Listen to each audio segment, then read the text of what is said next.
Alors, un des constats essentiels et transversal, c'est les enseignantes, en tout cas maternelles, sont bienveillantes et veulent le bien des élèves. Et ça ne suffit pas pour réellement permettre aux enfants de rentrer dans les apprentissages. Il n'y a aucune enseignante qui se lève le matin en disant je vais faire du mal aux enfants. Ça, je n'en ai jamais rencontré.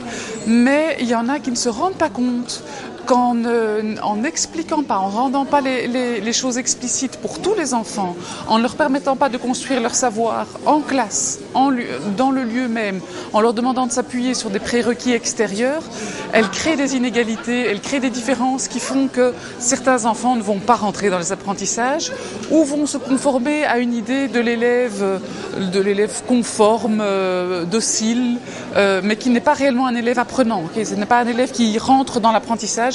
C'est un élève qui fait ce qu'il y a à faire, bien, mais sans comprendre pourquoi il le fait et les enjeux qu'il y a derrière et qu'il devrait maîtriser pour devenir élève.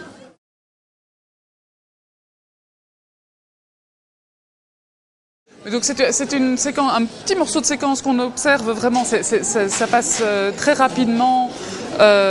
Et donc l'enseignante, on voit bien qu'elle est préoccupée d'un autre atelier, que c'est pas pour rien qu'elle se dépêche de faire quelque chose avec un groupe d'enfants qui est censé faire du tri.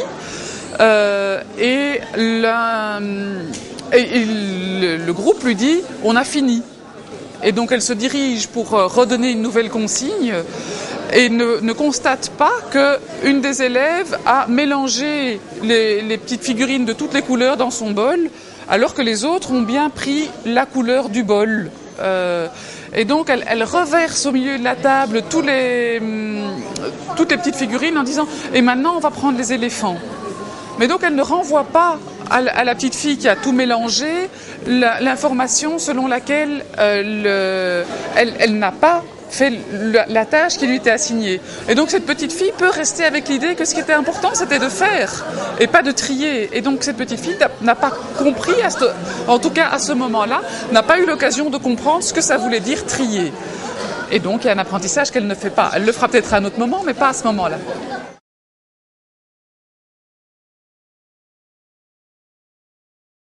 Par exemple, une des situations qu'on a vues, c'est le lundi, il y a une mamie conteuse qui vient dans la classe. On a mis une photo de la mamie en dessous du lundi.